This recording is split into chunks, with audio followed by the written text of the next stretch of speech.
Good evening. This is the second episode of Class Struggle and Indian Independence, where we'll try to draw the lessons from the struggle for the liberation of India.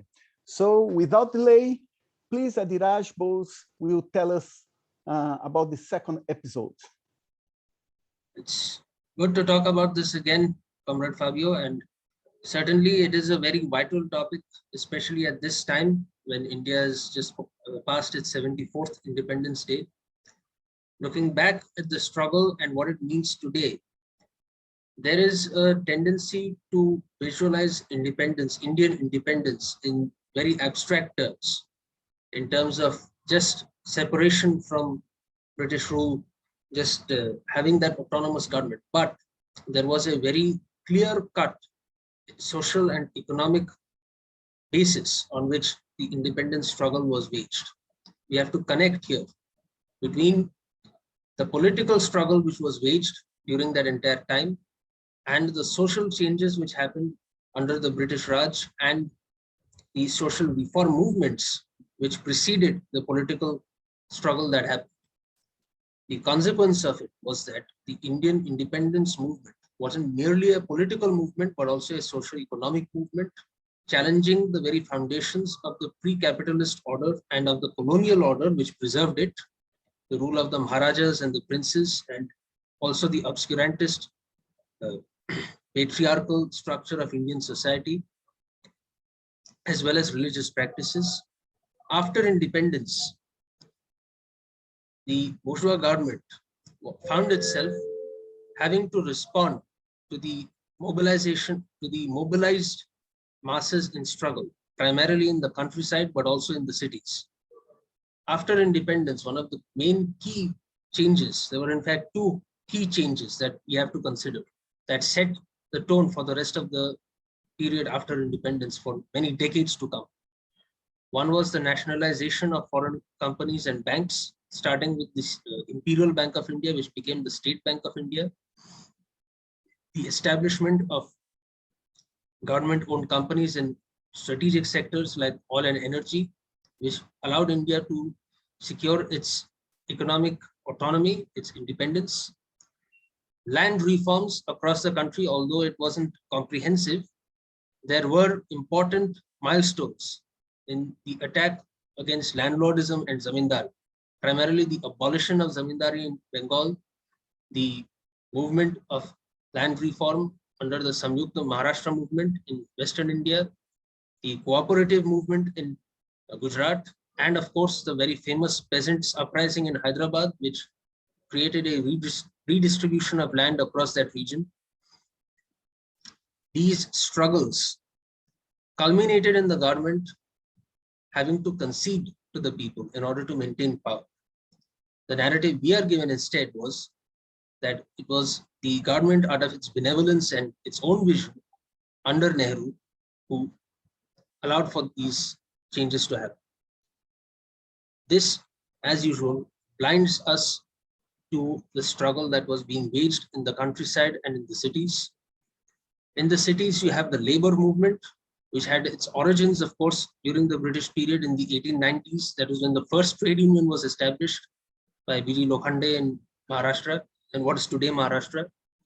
After the 1920s, when India began to industrialize in the wake of the First World War, and after the introduction of the railways, which spurred on the creation of an indigenous industrial class, the working class grew in number and grew in strength, and they were getting organized. After independence, this organized working class was essential in driving forth key new legislatures which allowed for the freedom of organization and improvements in the standard of living of the world. Independence should be framed not only in terms of political achievements, which is of course significant, but this angle of social economic change and of class struggle must also be considered. This leads us to make a conclusion of what it means in our contemporary situation, where public sector enterprises, which are the core of India's economic autonomy and the Indian welfare state, which was established shortly after independence, the consequence of decades of class struggle in India. When these public sector institutions are being attacked, are being undermined in favor of private oligarchical capital. Now, India has one of the most powerful billionaire classes in the world, and their number is growing. And the pressure to privatize and destroy public sector enterprises, especially the banks, which had been nationalized in the late 60s and early 50s. This pressure is growing, and independence today must mean the defense of these institutions which had been won because of our struggle. It means defending the right to organize. It means defending fundamental freedoms against the bourgeoisie who wants nothing but an unfettered rule over the country and its people. When we think of independence, we have to think in these terms as well. That gives it a deeper meaning beyond what the capitalist propaganda would have us believe, have us think of. We must challenge the narratives that we are being fed. And part of this, of course, is understanding our history, and understanding our history in a very real sense, not in the sense of abstractions and emotions, but in the sense of material struggle of people. Now, in Delhi today, there has been the possibility of a farmers' march on the city. As a result, the government took severe precautions, barricading the entirety of Red Fort with shipping containers. This, in my view, is very symbolic. On the one hand, you have farmers who are struggling to destroy this new farm bill, which will threaten their livelihoods and allow for corporate farming to spread.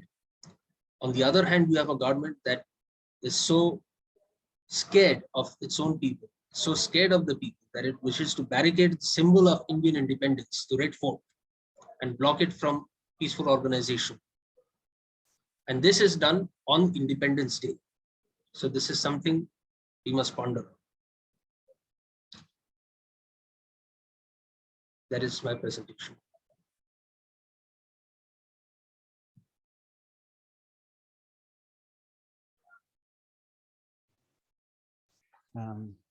Adiraj, so we finish this second episode now, and tomorrow we'll have the last one. Is that right? That is right. We will be we will be speaking of revolutionaries who had contributed to the Indian independence movement, and what their role is and what people must remember, the history that we must remember and not forget. Wonderful.